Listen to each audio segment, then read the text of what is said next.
There's power in taking a photograph. There's power in being an artist. It's the Phoenix Film Revival Podcast.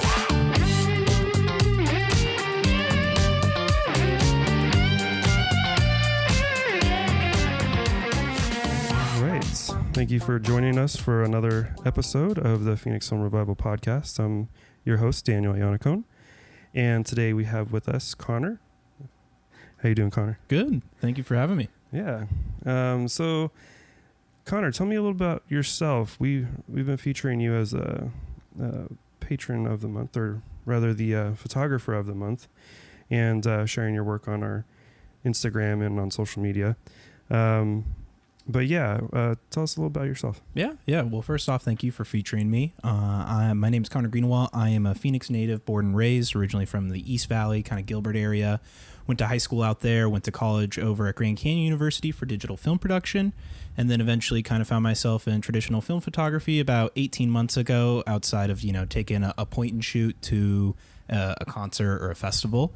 Outside of that, just like a lot of different hobbies, pretty creative in all aspects, I'd like to say, and that's just kind of my day-to-day.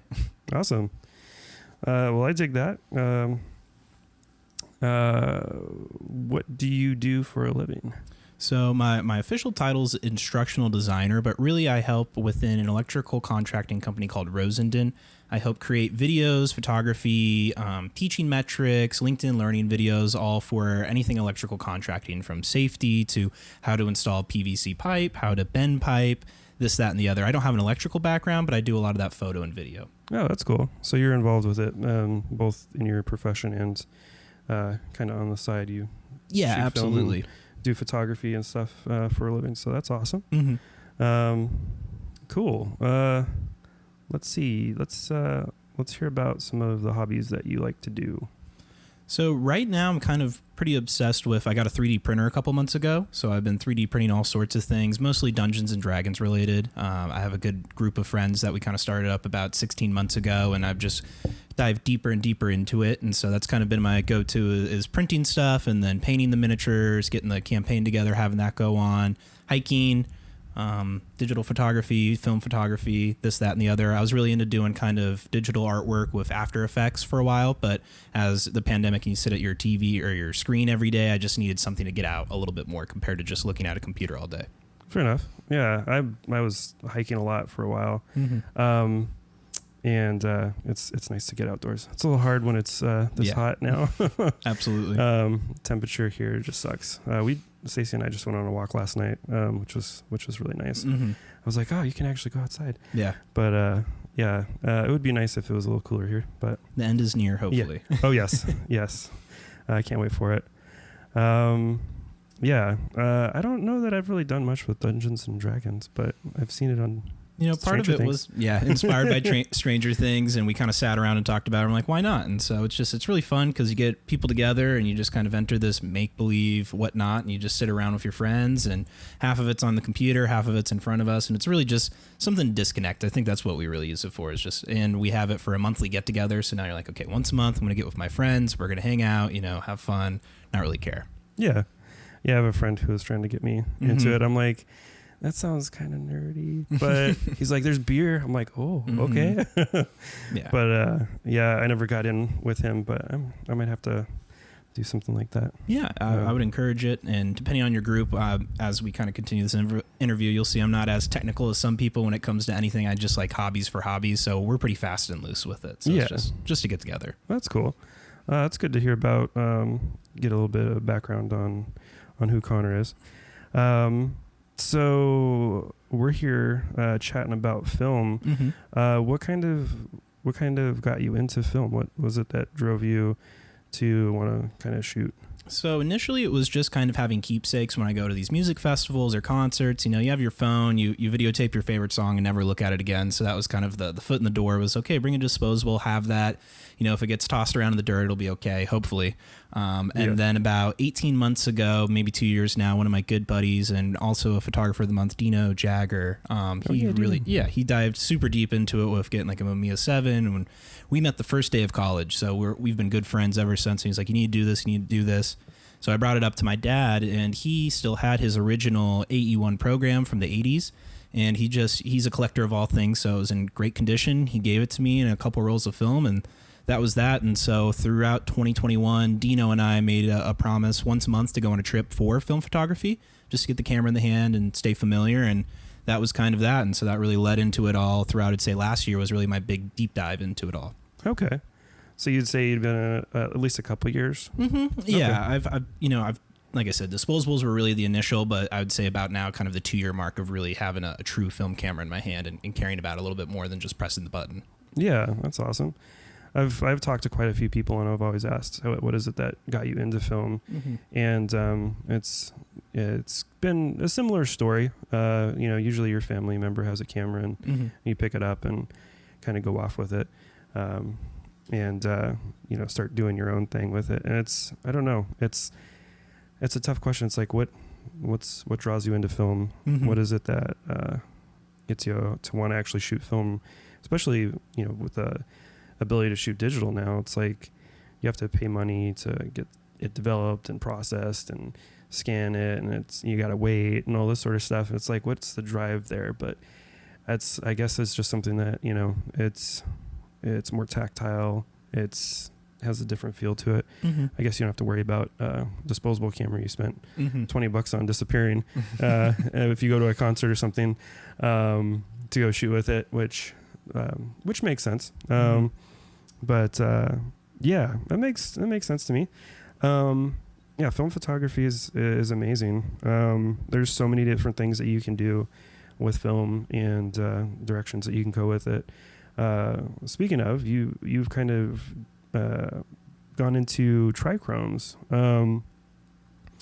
What are trichromes? Yeah, so trichrome photography is kind of reverse engineering color film through black and white. So you take 3 different images with different filters, and I can go into a little bit more detail there.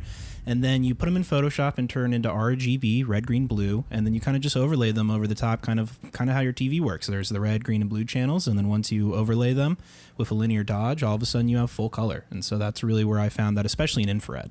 Oh yeah, okay. What pulled you away from doing just regular film to kind of get into trichromes? Mostly it was the infrared aspect to it. Of course, when you start hearing about film and you hear the good old days, and then you hear about aerochrome and you look at these photos, you're like, how the heck did this even exist? Or how do you make this nowadays if this film is long gone or it's $200 for a roll? So I found a YouTube channel or a couple of videos, and they were talking about trichrome photography, and it's really kind of a low budget way to get into kind of recreating that look, as well as just it's a cool technique if you want to add some kind of artistry to color film or black and white, turning it to color. Okay. So basically it's like a different way to achieve a color photo and basically create an image from essentially three black and white images. Mm-hmm. That's pretty rad. The infrared aspect is pretty interesting too. A lot of people don't realize there was like Kodak HIE was a really awesome film, mm-hmm. Which isn't produced anymore. But I have got a coworker who's very he really loved that film, and the range that you get with infrared on that is just amazing. Shoot anything that's green and it just pops. Mm-hmm. Which is interesting with film. I think it's kind of, we kind of take for granted all the magic that happens with film. Mm-hmm. And, with a digital camera, you snap a photo, or like with your phone, you snap a photo and then boom, you have an image, and it's almost exactly what you see with your eye. As where with film, there's films kind of capturing this different essence of a scene, and with infrared, you actually get to see beyond what you would normally see with your eyes. You actually get to have the anything that's green kind of pop more, mm-hmm. And go a little bit brighter. Do you follow Asa Culver? I do not believe. Oh yeah, actually I do. She just reached out recently. Oh, okay, cool. Yeah, she's been doing a bunch of trichrome, but she's been doing a digital version of it, which mm-hmm. has been pretty interesting. And I think she just went on, what do you call that? Residency. She just had a residency to go somewhere to shoot a bunch of trichrome digital photos. which I thought were interesting because I guess the digital camera is modified in order to shoot that way. Yeah. But yeah, trichromes are definitely interesting. There is it's crazy because there's a photo that I saw that kind of popped up, and it was a full color photo before color film was even invented. And what this guy did was he had shot 3 different black and white images of, I think it was a self-portrait of him next to a stream. And it's like amazing the color detail, because they, basically you have 3 channels and you mix those together and you essentially end up with a color image. It's like separation is kind of like with screen printing, where you have multiple layers, layer them together to create that color. It's like an additive process. But yeah, trichromes are interesting. I've noticed a little bit of a jump in interest there. I've definitely at least seen more people post about them. It's a bummer that we're kind of limited on infrared film that you're able to get. I think you mentioned previously that there's a Rolly film that you like that's infrared. Yeah, Rolly infrared's probably the one I go to the most, just for the ease of purchase, especially now in 2022 film purchasing days, when it's hard to find certain things. And it works well. All you really need to buy is an infrared filter to block out most natural light. So that's the most expensive barrier to entry, I would say. It's usually like $25-$30. I have a 750 UM or NM. Someone will probably correct me on that, but that's kind of the wave of infrared. So there's different levels to it. So you can get more closer to natural light, so it'll have a little bit more of a true black and white field, and then you can get more and more where it blocks out almost certain portions of the infrared light, so it'll become more and more contrasty. So I believe 750 is kind of smack dab in the middle of infrared when it comes to that. Again, like I said, I play fast and loose with this stuff, so once it works for me, so I don't get too much in the details. I like where film to me has that magic of science meets technology meets that magic of, all of a sudden this chemical takes in that light and then you have that photo. And so that's what I love about it. So sometimes I like to leave that magic there instead of learning all the science behind it. Fair enough. Yeah. I know you can get definitely caught up in the details with stuff. I'm the type of person who's very technical, and I get really technical and I get to a point where I get bored of something, I move on. So it's hard because I just want to know everything about something and then do it, and then I lose the creativity behind it. So so I dig that.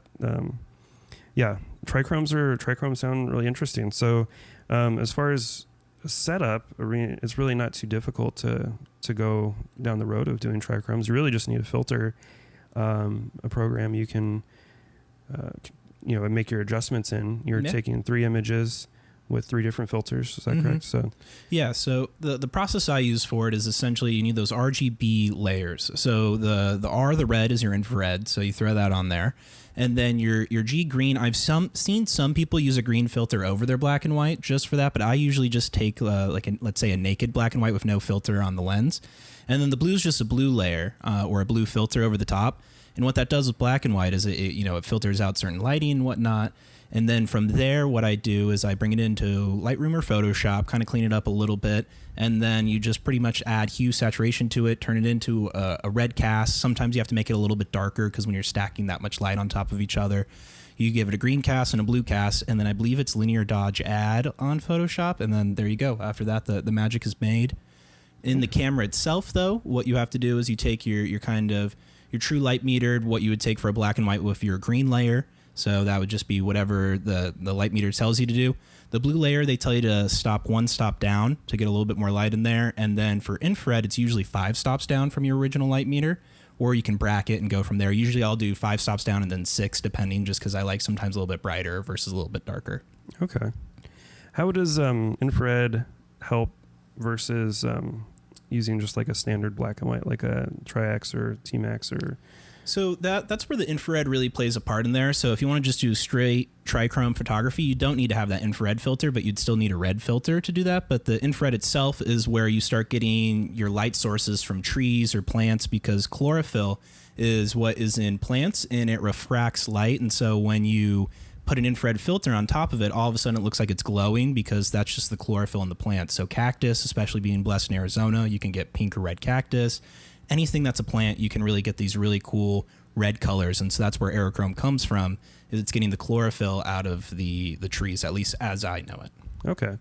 So basically you're able to essentially selectively pick colors in the process and shift that to a different color. So essentially you can take that and make it go pink. So that's kind of cool. It's interesting because you kind of think beyond the colors that you see. You see a rainbow of colors, you see a full spectrum of colors, but now you're able to go in there and manipulate particular colors to make them stand out a little bit more. Like you wouldn't typically see a pink cactus or pink leaves, but you're able to actually recreate what it is that you see and kind of almost like identify it, make it stand out against everything else and create a different version of it. Some bugs, I guess, and there's other animals. Hummingbirds supposedly can see red. I don't know about that. Yeah, I think there's a lot of different animals that they can see a little bit more towards the infrared spectrum. How much? I'm not a scientist in that regard, but that's what drew it to me, is you can get these really alien landscapes for, a generic forest is green with maybe in the fall orange and red, but now you can make it look like it's a red planet just because you have that infrared and you throw that color back in post. Yeah. It makes it interesting because you start to think along the lines of like insects and animals and how they actually view the world. It's a different perspective there. Yeah. So that's cool. And in the meantime, you're making art. Yeah. Which is awesome. It's cool to see. It's cool to see trichromes. I really dig the process. And it's cool that you can shift over to infrared and have a definitely a different feel to it. That's totally rad. Anything else you want to add to trichromes? The biggest thing I would say is make sure your tripod is as stable as possible, because when you stack those 3 images on top of them, if they move at all, you'll get kind of maybe 2 layers will line up and you'll have, like, let's say a green side to it and it doesn't line up as much. So my word of advice would get, something with maybe a quick release, or just really tighten down your tripod as much as possible. And you can get some really cool artifacts. So let's say you're at a busy park and someone walks past and you get them in one shot and the other. They'll come out yellow or blue on there. So I like it because it's just something a little bit different. You don't see it in a normal photo. And if you really start to think in that lens of, okay, if I want a duck, let's say on one frame on the left side and another one on the right, and they'll come out on different colors depending on what photo or what frame they were taken on. Yeah. That's good to know. Yeah, definitely have a stable tripod and think about the subject that you want to shoot and how you want to portray that. All good things. Let's segue a little bit into film again, more of a broader aspect of it. It's been a while since we've done a podcast, and it was a definitely different landscape for film. I think it's been at least 1.5 years now since we've recorded, and there's been some changes, some challenges. We've gone through COVID and supply chain issues with the world, and that's definitely affected film. But let's start with the resurgence in film photography. I've been in it for a while, so I've kind of seen it grow and change. When we first started the Darkroom, it was kind of a small, very tight-knit community of film photographers. I got brought in by a person after I had posted on Facebook, and they had told me, hey, there's a little group here. These people still shoot film. And that kind of drove me to want to connect more people. I'm like, oh, cool. It's my people. Yeah, people who shoot film. This is great. And the community in my little world kind of grew, and I started connecting with more people. And yeah, so that's kind of where it was about 5 or 6 years ago. It was a very small. Film wasn't really a huge topic, but since then it's definitely picked up quite a bit. And film photography is just, it's huge. It's hard to see it outside of the world that I'm in, because I see film all day. So I'm like, everybody's talking about film. But yeah, tell me how it's been for you. What was your perspective on how things have changed since you got into film? Yeah, for one, I think the scarcity, which I will probably talk about a little later with film, has definitely gone up even from the beginning of 2021. When I first really started diving deep, I'd go on Amazon and get 5 packs of pretty much any color film you want, and it wasn't ridiculous. It was average about $10 a roll. But I think I like to equate it to vinyl in that sense. If I think people are trying to yearn for something more tactile, something more keepsake going forward, we maybe, at least for my generation, grew up with your parents with the picture books and the holidays, and you had something that had more of, I don't know, it was cemented more in reality compared to the photo on your phone that you just kind of look at. You may get a memory from your iPhone, but past that, it just lives there. For me, I feel like you can bring something more into the world in that regard. And then the second part for me that I see is I think some people like the delayed gratification of it all. Because with your iPhone, you can take 1,000,000 until you get that perfect shot. You can do that with films. It can be expensive. But I think for me, that was the biggest draw. And for my friends as well that have really gotten into it is the fact that you get this moment, you take the photo, and you have to wait. If you have your own dark room, you don't have to wait that long. But for most people that take it to a lab, you wait maybe 5 days to a week or however long that time is. And I think that's where a lot of the joy came from me. And I think with a lot of my friends is just this, everyone wants something tactile now. And you see a lot of, I think, large social media presence from celebrities and whatnot having, really expensive point and shoots or nice cameras. And I think it's just that overall aesthetic of this nostalgia that I think is lost with so much of a digital world nowadays. Yeah, I definitely agree. I had photo albums when I was growing up, and I remember very specific photos that existed that were memories, and it's, I don't know, film photography is different than digital. It's just it's a physical process, which is also it's interesting though. We had photo albums when we were kids, but as we've gotten older, like you're saying, even with film though, a lot of people don't print their stuff. They still have it stored in a digital world. It's just inevitably the world that we live in. I work in print production, and the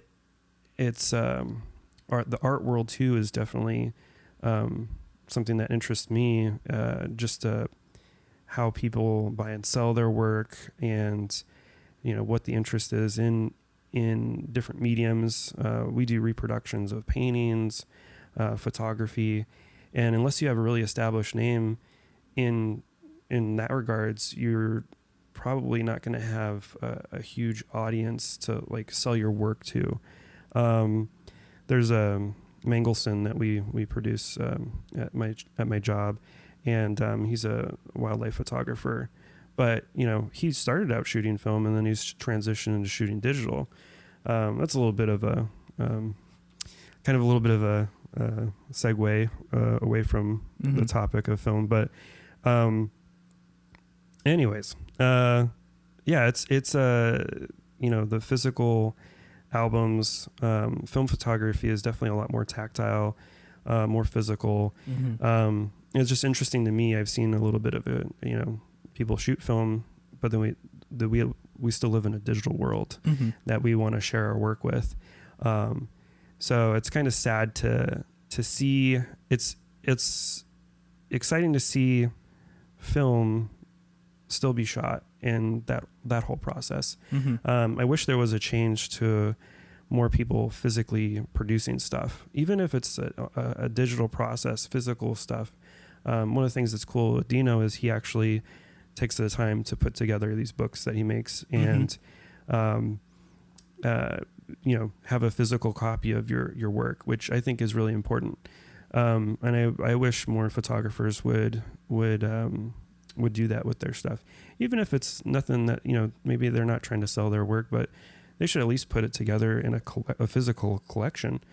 I mean, it's cool that you can go anywhere and share your work with anybody at any time, but it's still, having a physical book is awesome to me, at least. Yeah.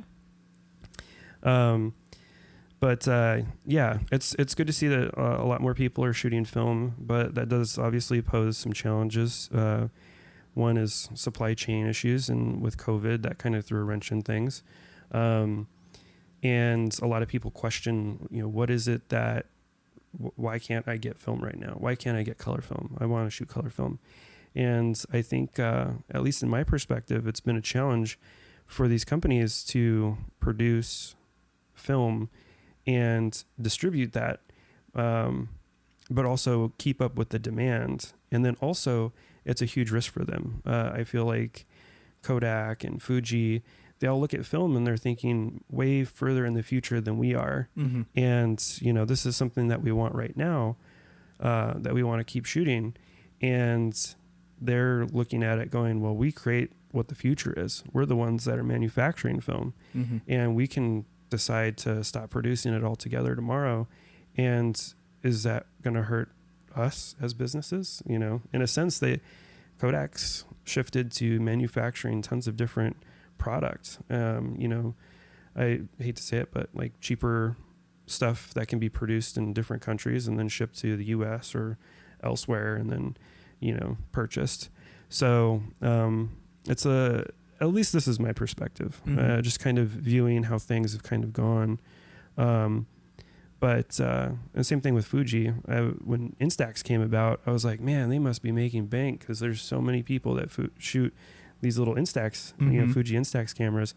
And then like I found out they make a lot more money off their cosmetics because all the chemicals that are used in the photochemistry are actually similar stuff that ends up being used in the makeup manufacturing. So it's kind of crazy that the film has kind of shifted. It's definitely more expensive. But as far as the supply chain, I think part of it, some of the challenge there is a lot of people don't realize that film, it takes quite a bit of time to produce. And also part of that is the shipping. You have the base of the film manufactured in one place, and then that film then needs to be coated with the actual photo emulsion, and that has to be shipped to a different place because unfortunately the same place doesn't do all of this. And then once that's done, then it's ready to get slit into smaller rolls for like 35 millimeter. And then in addition to that, they have to be perforated, and the place that does the slitting doesn't do the perforation. So then that has to get shipped.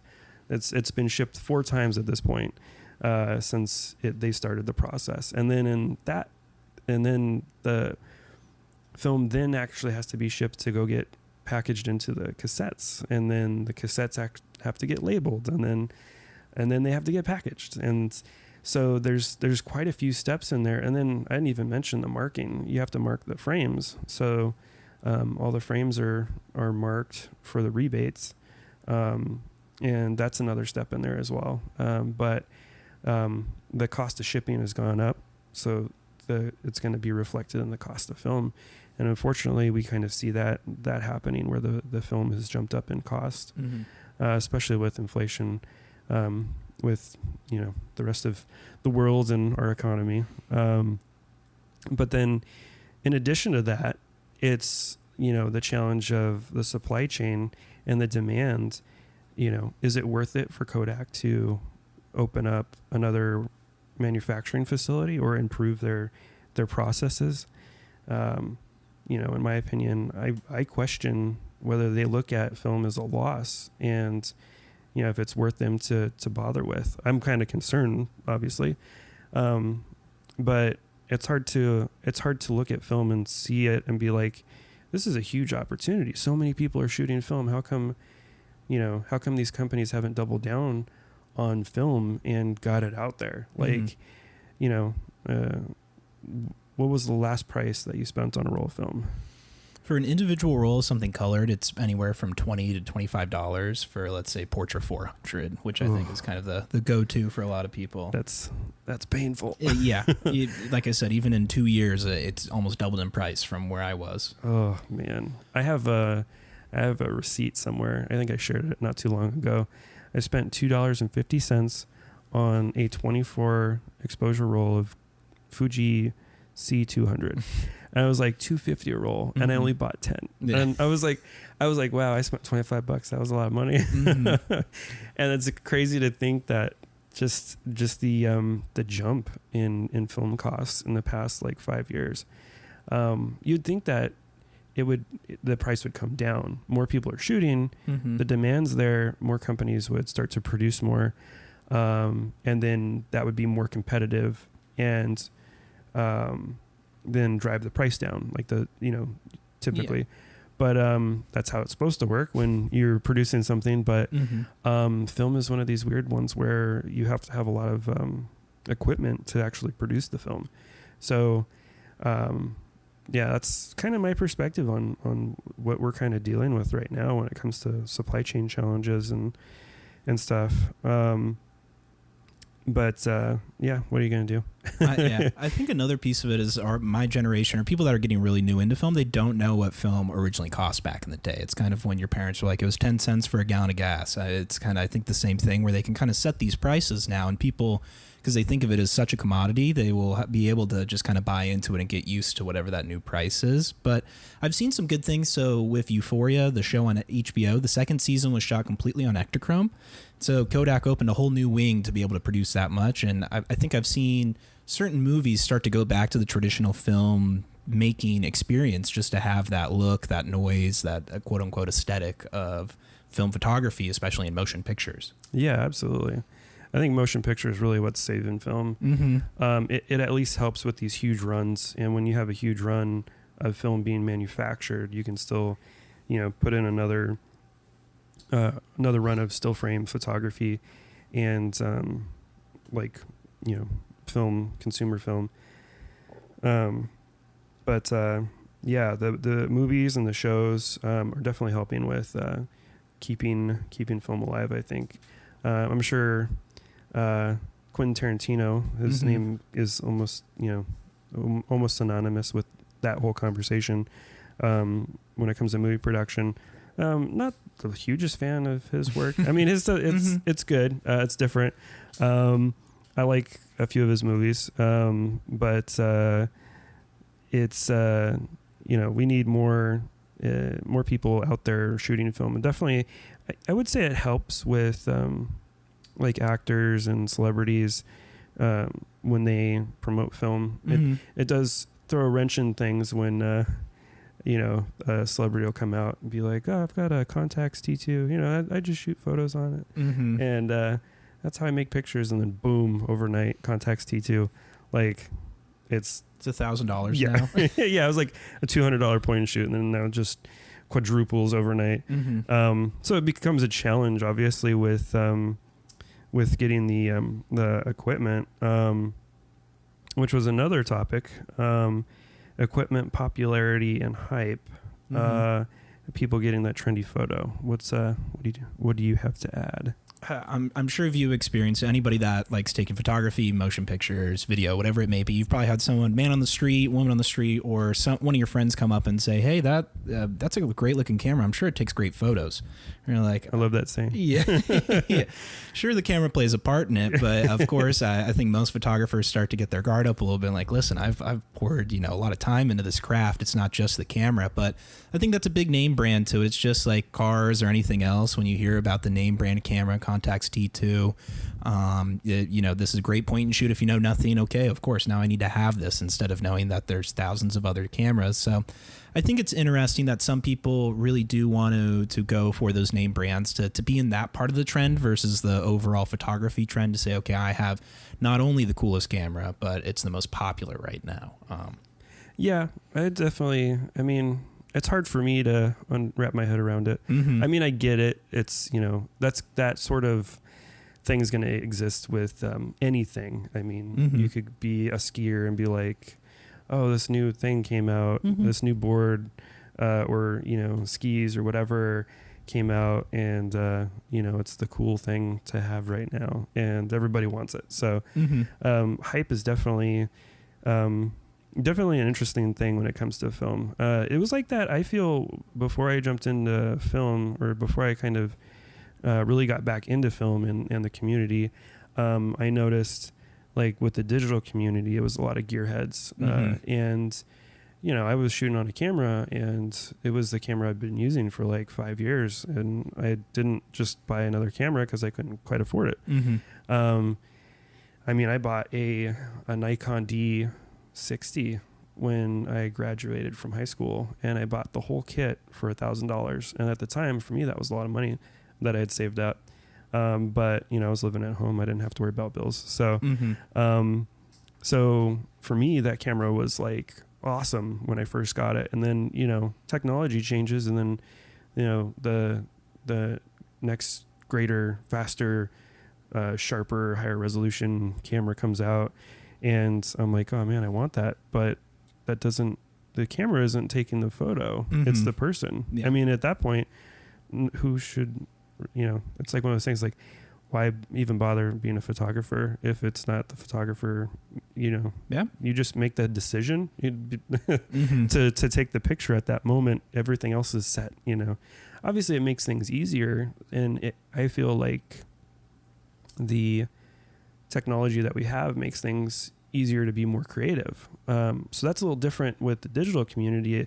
You're obviously wanting to improve your shots. You want higher dynamic range when it comes to being able to capture your photo. You want to do less of the mental work involved to create a great image and be able to focus specifically on that moment, capturing that specific moment in that exact way that you want it. So it does improve the focus, the personal focus when creating, I guess. But with film photography, it's a little different kind of, you want the nice equipment, but it's more of a community agreement that this is the cool camera. Yeah. So, I mean, I've got all sorts of weird cameras that do all sorts of weird things. For me, I'm like, it would be cool to shoot with every kind of camera, all the weird stuff. Like, one of the cameras I just got this last weekend was a camera the military produced, and it would essentially shoot a roll of film, but it wasn't just a 36 exposure roll of film. It was actually 100-foot roll of film, and it was designed for when infantry were getting documented, or before they were getting like shipped out, or as they were coming into the base to get all set up and everything. So they would take a photo, and it would just be too exhausting to constantly have to change out the cassettes and then organize them. So instead they would just get everybody in a list, get everybody lined up, and then photograph them, give everybody a number that they hold up. So just this crazy camera that had a very specific purpose. Like, you don't take this out to go shooting, architecture, you don't go to go underwater with it or anything like that. You go to collect lots of photos that are typically really boring. The camera is also used for photographing books and stuff like that. So kind of a crazy camera, but it was happenstance. Stacy and I were at the antique store. We saw a tripod. We're like, oh, this is cool, and pulled it down. And I was like, oh, we really need a tripod. And this is like a vintage tripod. This is cool.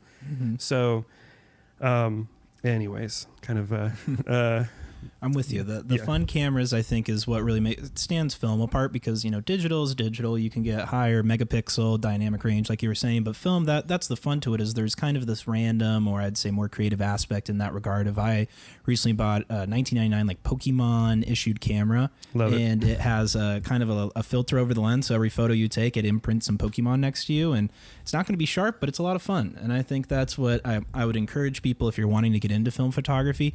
You don't have to go for the contacts. You don't have to go for the Hasselblads. You don't have to go for any of those, name brand or the most popular. I'd say if you're curious, go on Goodwill auctions. They sell film cameras all day, every day, from $10 to $200, whatever it may be, and then just go from there. See if you even like it before you really try to hunt down that $1,000 dream camera.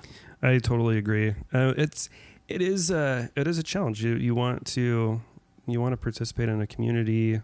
You want to, I think what's awesome is the community's grown. So there's a direction you can go wherever it is. It's not just a bunch of film nerds that are obsessed with the gear rather than taking the pictures.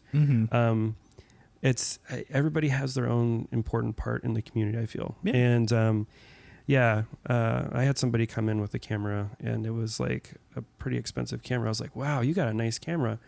And they said that they bought it, and this is their first camera. I was like, that's a fancy camera for a first camera. but sometimes it's more challenging because the fancier cameras are a little bit more challenging to operate. You have to know what you're doing. There's not just throw it on auto and take a picture. My biggest recommendation for people when they're starting out is just go buy a disposable camera, and that's the bottom. I mean, your pictures aren't going to get any worse than that. They shouldn't. Yeah. I've actually seen some really good photos. I was surprised. I saw I had a friend who shot a Disney trip with disposable cameras, and I was looking at the photos. I was like, what did you shoot this with? It looks like it was shot with a fancy camera. It was clean, it was sharp, it was like exposed properly. And they're like, that's just a disposable camera. And it was like, wow, okay, cool. That's why I like my AE1 program, because if I want to be true photographer, I can go switch it to manual and really sit there and light meter. But if I'm just running and gunning with friends, going wherever, I just put that thing on auto or program and just let it do the magic and see how it goes. It's just, oh yeah, AE1's actually a really awesome camera. There's quite a few people who start out, and typically I either hear they have like a Pentax K1000, Canon AE1, or one of those like a Minolta. Those are all pretty decent cameras to start out with. You have full control of all the basics that you need: your shutter speed, your f-stop, and basically being able to manually control your ISO. So those three things are huge, because that's essentially your exposure triangle. And when you're starting out, you kind of have to comprehend that. You have to kind of really get that before you just jump into going further. So yeah, the Canon AE1's actually pretty awesome. I saw a while back they were talking about it, and I was like, why is this such a popular camera? Why is there was, for a while, there was some hype behind it, and so many people were going after it because it slightly overexposed all of the images. So what happens over time is the light meter starts to fail, but it doesn't just straight up fail. It starts to slowly get weaker. And so since it gets weaker, it compensates and overexposes everything. And typically with film photography, if you overexpose, you get a little bit more neutral, a little bit more flat images, and you get this, I don't know, it just looks different. So that essentially creates a trend, and then that trend is hyped, and so it's one of these things where it's interesting that a Canon A1 is driving this sort of style of photography. But nothing against Canon A1. No, I love them. Those Stacy has one. She shoots with it. It's an awesome camera. And yeah, I mean, there's a ton out there. For a while, I had beef with Leica. I was like, you don't need a fancy camera to take a picture.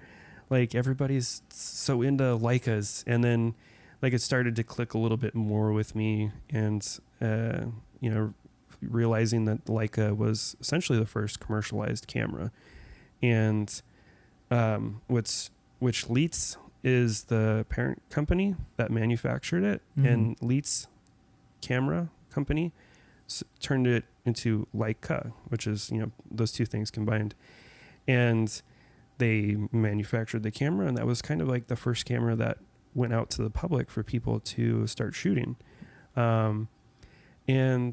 I didn't realize that. for all the things I know, I didn't realize that. And then it starts to click and go, okay, I guess it is kind of a cool camera, but still, I mean, the red circle's not worth the extra couple $100. I don't think it is. I mean, you should see Stacy's photos. She shoots with Mr. Potato Head. She has a show coming up. We'll talk more on the podcast later about that. But the joke there is that you don't have to have a good camera to take good pictures, and good is subjective.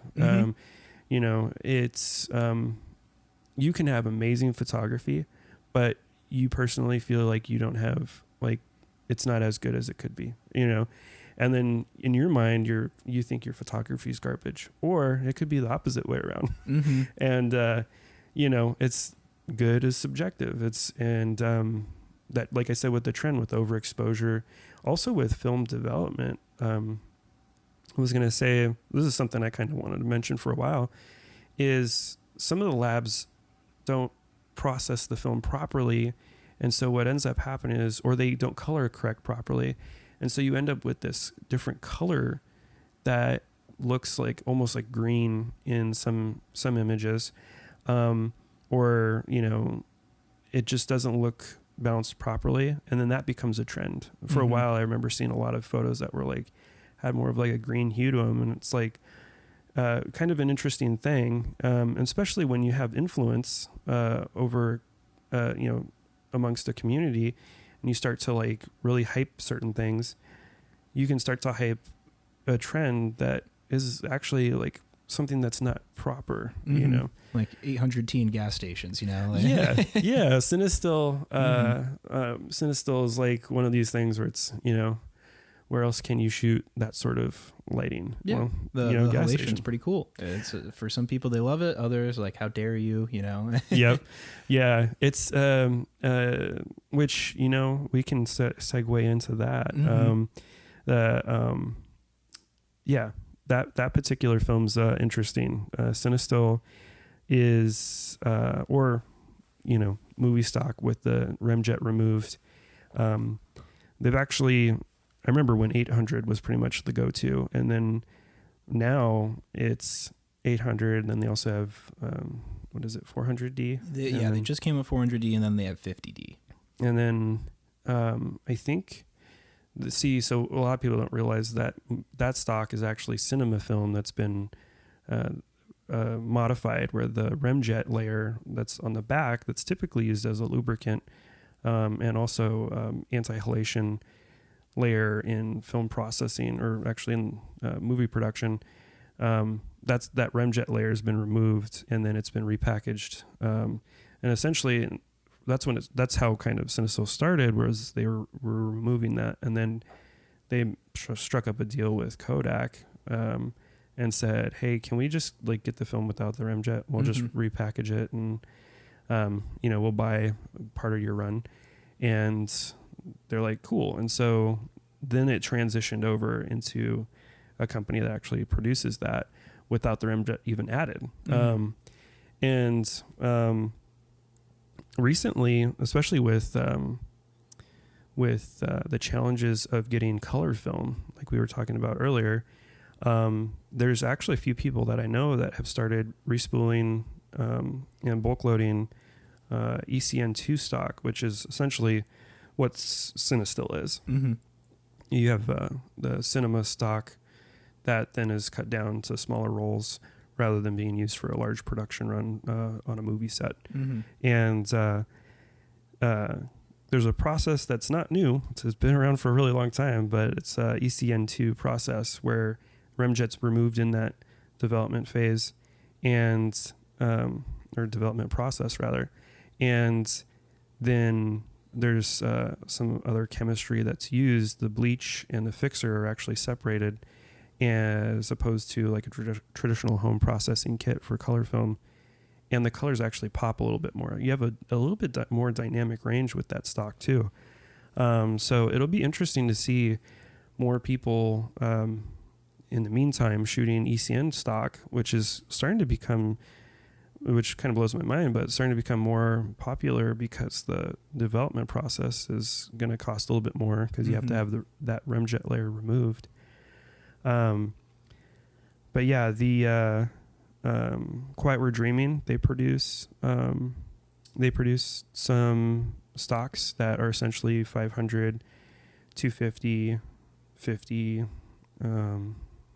It's been a while since I've shot with their stuff, but they're essentially movie stocks that are cut down, and then you can buy one of their chemistry kits that's a Quiet We're Dreaming ECN2 kit, and then process your film in that kit. And I've done it before. I've actually processed Ektar, which is just traditional color print film, and it's amazing the colors that come out on that. It's like a whole new world for people. So it'll be interesting to see more people shoot with that, and the hype kind of become a thing. And it'll be interesting to see the fact that ECN2 film is like the I guess like the fix for this issue that we're having with traditional color print film. it's funny to me because traditional, Portra, Ektar, Kodak Gold, all of these stocks are print films, but nobody prints. Yeah. People will develop it and then scan it, and then you have an image at that point. There's another company that just came out, Amber. Yeah, I've shot with that. How did you like that?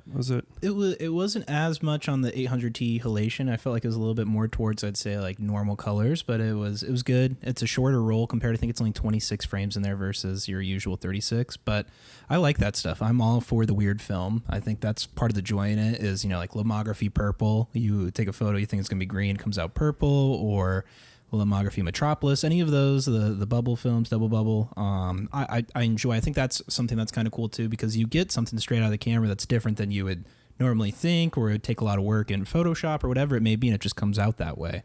And I've gotten to shoot some Kodak Vision 3, that ECN2 film that you're talking about. Shot the 500T, and that was awesome. I took it to Hawaii, and the colors came out better than some of the other colored films I took. So I really enjoy it. Yeah, that film's actually it's interesting. I have a roll of just the Kodak 500T in my fridge that I got from a buddy of mine, and I still gotta chop that up and shoot it and see how that performs. But yeah, the ECN2 process stuff is amazing. The other stocks are interesting. A lot of people shoot with stylized films. So like you just mentioned, the Lomo, they produce quite a few. Metropolis, which is a newer. Yeah, it kind of gives it a little bit more, let's say, less saturated look to it. Okay. And I like that. It looks kind of, I don't want to use the term Mad Max, but it kind of does that, where it kind of pulls it more towards those dull orange and yellows, and it really takes like blue and makes it very, very grayish blue. So I like it. It gives it that kind of metropolitan feel, as the name suggests. Okay. Yeah, that's that one's a good one. I've seen some that have been around for a while, double bubble, which is interesting. They have different effects that they add to theirs. There's another company, I think it's Revlog. They do like lightning bolts and stuff like that through their images. There's another guy that does like psych blues, and he does kind of marks on the film, so it'll have either like a red circle in there, or the edges will have kind of fun colors poking through and whatnot. I think they're fun. I don't think you should take it always so seriously. Take a fun role. Yeah. It's interesting. Those films are definitely interesting. The Lomo stuff, especially the Lomo purple. When I first developed a roll and scanned it, I was kind of like, "What is this? This is so strange." Obviously I knew it was what to expect, but I was still like, it's so interesting. The negatives are really cool. But that one's like a two-tone. You have like a purple and green, if I recall correctly. It's yeah, and you can shoot it at a variable ISO. They say it's good for 100 to 400, and I've seen some photos where if you're more on the 100 side, it's kind of like a lighter pink, and then when you're on 400 ISO, it's more of a rich purple, depending on how you shoot it. And I've seen some people, and I haven't tried it, but I really want to, is they put like a yellow filter or an orange filter in front of the lens, and it gives it an aerochrome kind of red look to it. So I've seen a couple of those online. I don't know exactly how much they did in post to bring it back or whatever it was, but they have that. And then Lomography is going to be bringing out Lomo turquoise again, so it'll do the same thing that Lomography purple does, but now it's going to push it more towards blue, so you can have blue trees instead of purple trees. That's interesting. The future the future of film. That's all good stuff. It's awesome that we have these options. It's interesting that we've kind of shifted away from having all of these different types of film. Like I had mentioned earlier to you, like you just brought over a roll of Sensia 400. Like that's they don't make that anymore. It's a slide film, and it's kind of crazy. There's essentially Kodak Ektachrome, which is pretty much 100, and that's just like kind of the standard go-to now for slide film. Yeah. Fuji has they had Provia and Velvia, but is Velvia discontinued or Provia? I forget. Or is it Pro 400H? I know that's a color print. Oh, is it film. color? Okay, yeah. Pardon me. I'm not sure. They still do Provia. I've seen Velvia still in stores. I don't know if that's just they canceled it in 2021. I'm not too familiar on that, but Yeah, I think that's really interesting when you look back. You're like, there was so many different types of film that you could use, and you could kind of pick your poison on what kind of color shading you wanted versus this and that. And I think we're seeing a small resurgence in that with Japanese Camera Hunter. They're coming out with a new slide film supposedly. Cine still coming out 400D. So I think we're kind of getting this resurgence of something different. And right now, maybe it is these kind of more artsy films, but at the end of the day, I think the joy for me with this film photography is that delayed gratification. You don't know what if. So if I had some coworkers that call Velveeta because you get a lot of yellows and orange out of it. Fair enough. So I think that you get to leave more of a photographer fingerprint, I think, when it comes to film photography in that regard. Okay. Yeah, I would say it's great that we have options. Mm-hmm. That's a plus. Yeah. One of the films I like to shoot with, it's been a while, but XP2, that's been around for a while. Ilford manufactures a cross-process. It took me forever to realize XP meant cross-process. I'm kind of slow with certain things, but then they click, and I'm like, oh, that makes sense now. Mm-hmm. But Ilford XP2 is a black and white film that's actually developed in color chemistry. Oh, and then, so you end up with a result which is interesting. It's nothing fancy like these newer stylized films, but it is cool to see a black and white image that doesn't have any grain to it. Essentially, the film, the difference between black and white and color is black and white film. When you develop it, you create a negative, and that negative is monochromatic, and the silver blocks out the light, and then the light shines through where the silver hasn't been developed and fixed into the film, and it creates essentially the reverse. And so when you shine light through it, then switches and turns into a positive. So black and white film actually retains the silvers and so you would see the grain in a lot of black and white film. With color film, it's a little different. You actually have different bases in the film which have layers of silver embedded in it. And when the light hits these certain layers, those certain silvers react, and then they change the way the bases change, and essentially you have a color image in dye form, and they're stacked in layers, and then you wash out all of the silver. So there's actually no silver grain in color film after you've shot and processed it. And so essentially what you have here is a black and white film that, instead of having that grain like you would have with a traditional black and white film, you have developed a really purple, like a dense purple, essentially. And it's almost like a monotone purple color, but then at least visually the negatives look purple. And then obviously you scan it in as color, and it turns it into a black and white positive image. But that's a fun one to shoot with. It's cool for portraits because then you have really clean black and white portraits of people. I just recently got some 4x5 of that, which is kind of crazy. So I gotta bust that out. The fun stuff. It's cool with, as much as it sucks that there's not as many film types as there used to be. We still have some. Yeah. And that's important, I think. And piggybacking off of that, I have a question for you. With technology advancing so much, with iPhones pretty much being, like a red mini in your pocket nowadays, with the depth of field and how much you could do that. Why is it that so many people are wanting to go back to this analog photography where noise or grain is really a prominent portion of it? It's you can get sharp images, but when you look at like Ektar, it's like the finest grain versus doing 800. What do you think is bringing back that desire for, I'm going to call them like imperfect, perfect photos compared to what a digital camera can do nowadays? It's hard to say. I feel like we all live in a reality where we are grasping for something that isn't what we have to deal with on a daily basis. So, I mean, we have the burden of our future and figuring out how we're going to be able to exist in the future. We've got challenges with water, with land, inflation, all these different crazy things that are just factors that start to stress us out. And without getting super, pessimistic, our go-to is film, and we can live in this world where what the overlords want to kind of like challenge us to we're able to live a life where we can shoot film and look at it and say, yeah, I know this isn't perfect, you know.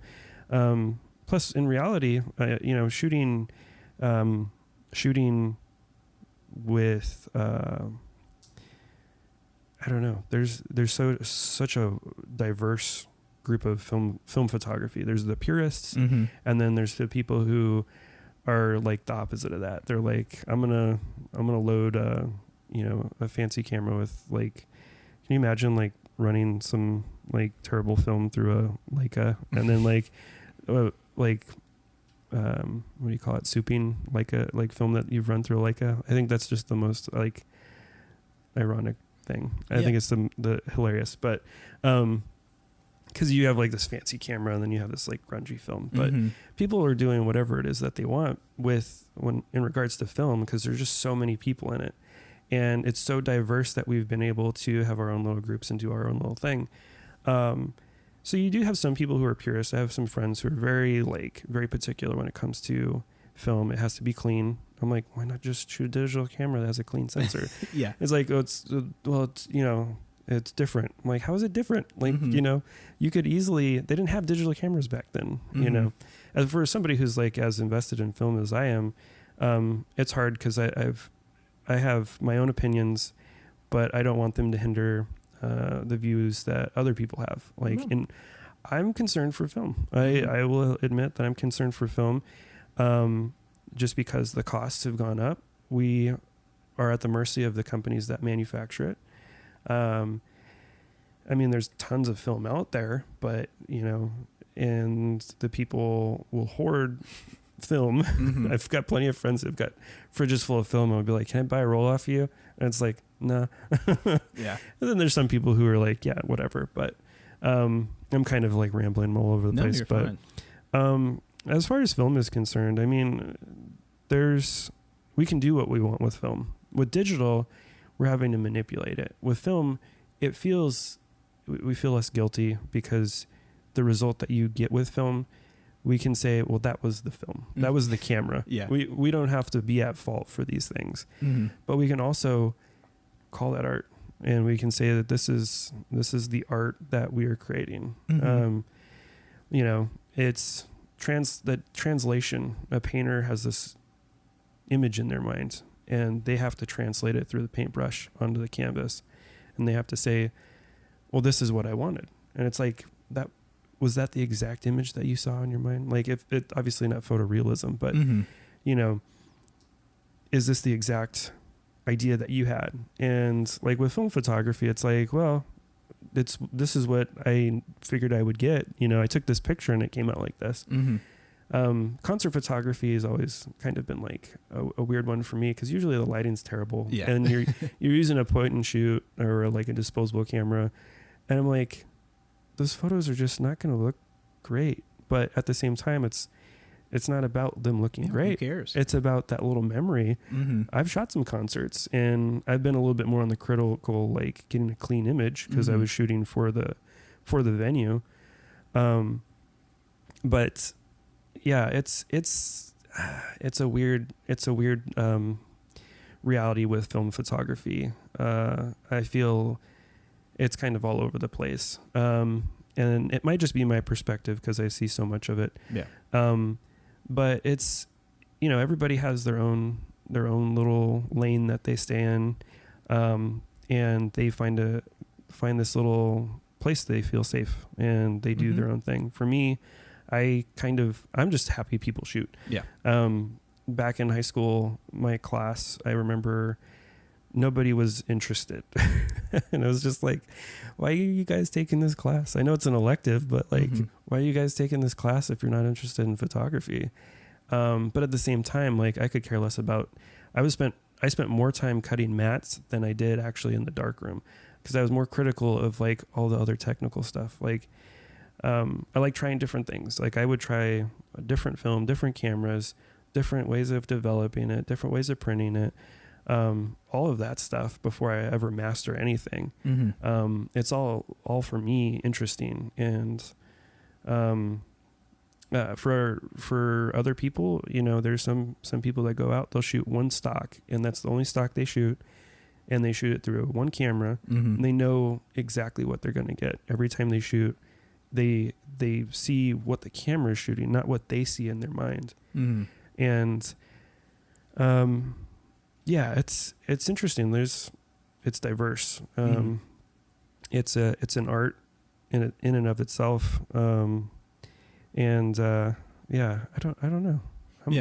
I'm just excited. I mean, there's people that have terrible photos, but they're proud of them. And I'm like, yeah, that's what it's about. It's about, you know, going out there and being excited to shoot. And then I just kind of root for the underdog who's got like really good work or really good eye. And I'm like have faith in yourself. Go shoot more and find the group that like helps you be a better photographer. You got to do it for you at the end of the day. And I absolutely. think most artists have that feeling where, you know, you think you have the best photo you've ever taken in your life. You put it on Instagram or you show it to friends, like, yeah, it's okay. And then they'll grab your quick point and shoot camera. Like that's the photo. That's it. And you're like, I took 2 seconds and then I took 10 minutes composing this, that, and the other. But what I found filmed the most, and I kind of equate it to vinyl, is you can be an audiophile or a cinemaphile and you want to have these best 200 megapixel or, you know, a whole gigabyte for a one song. So it's the best pure quality.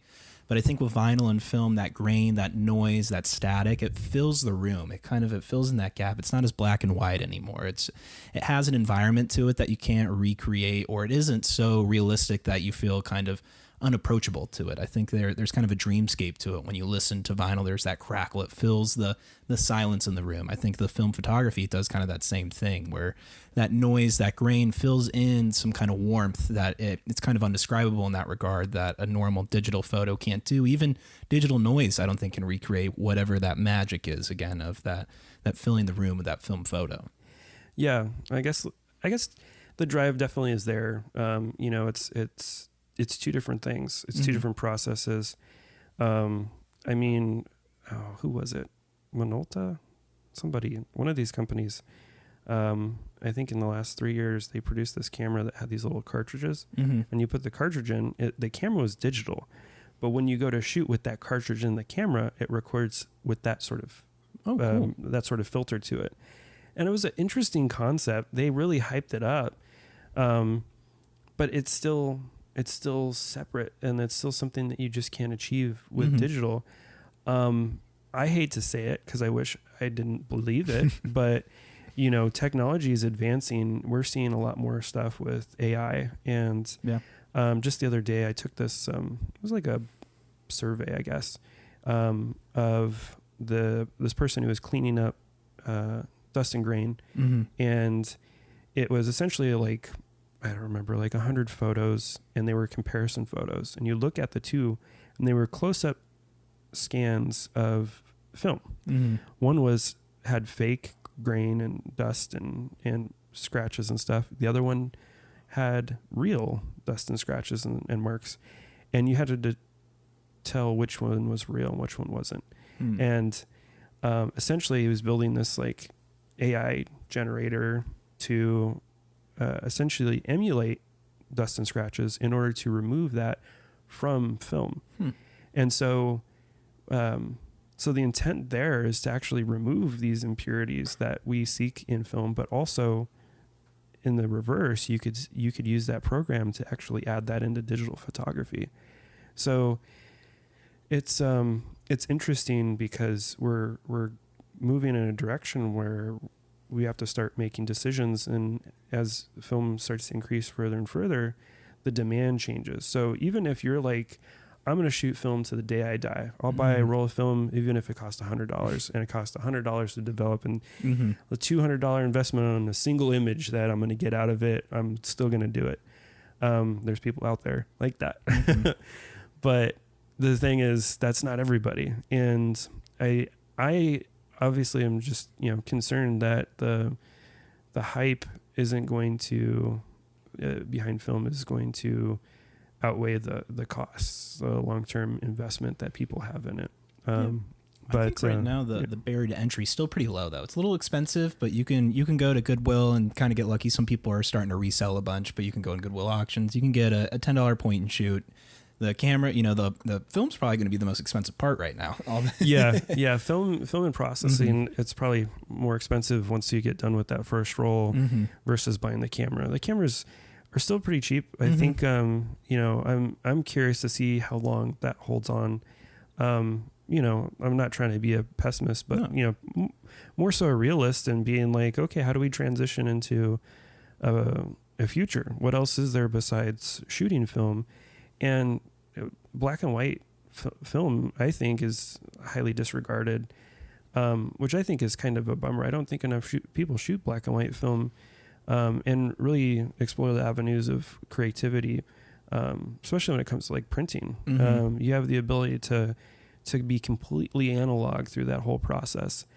But, we live in a reality where I have more friends online than I do in person. I mean, I interact with people more online than I do physically on a daily basis. I have a 9 to 5, and then, I come home and have dinner with my wife, and then, what is there outside of that besides our interaction in person? And for me, it's rewarding to teach workshops and show people how to do film. But for other photographers, I guess the reality for them is really being able to go out and shoot with other people or do it, solo. A lot of people I know shoot on their own. But there's a lot of factors that go into the future of film and, how things are going to pan out. Yeah. I don't know. I think I'm more on the optimistic side in the regard of, digital will always be here. It's going to be more and more. But I think if you, for example, I have a light meter on my phone all the time now. I can bring that in for $2 a month. I can have my light meter for my film.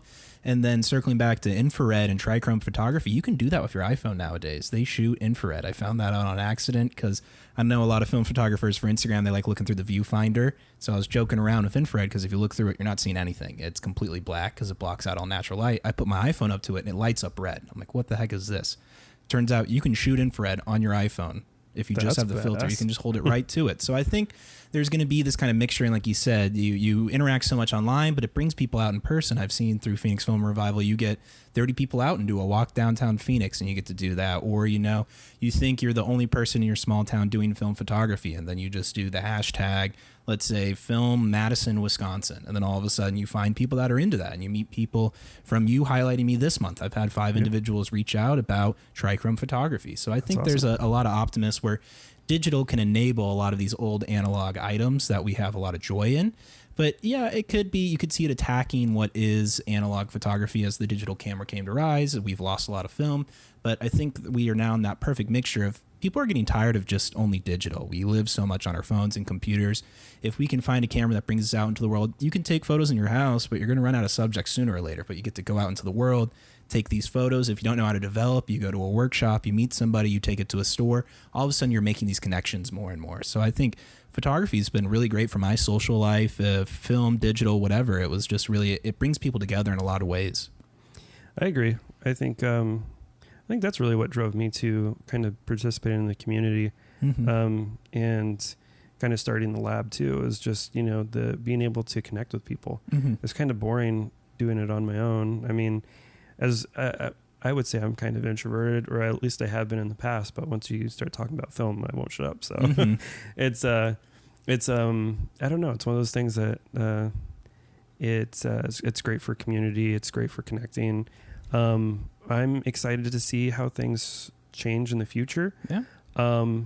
I'm ready for it. Obviously there's a concern there with, just how does the community support, the continuation of it? And I mean, we can throw that out there. That's our question for the community is, how does the community, help continue this? And I guess easy answer would be to continue to be community and interact with other people that shoot and kind of building the community and growing that. And I've got friends all over the place. Obviously, dark rooms are few and far between, just because of the cash flow for a dark room to exist is challenging to have a space, and then finding a very particular group of people that come in and use the space. So we've been creative with keeping the darkroom open, but luckily there's quite a few of us, so we have like this support network of friends that are running darkrooms and sharing what it is that we can, whether it be knowledge or materials or items that we might be able to help people with, the resources that are also doing other community darkrooms. But again, that's me off on a tangent. No? But community is where it's at, and I think that it's important that we foster a healthy film community and do what we can to keep it going. Yeah. That's really going to drive film, and do what we can to fight the film man, whatever that is, driving it down. I'm just kidding. That's the imaginary monster enemy. that I've that I've created in my mind.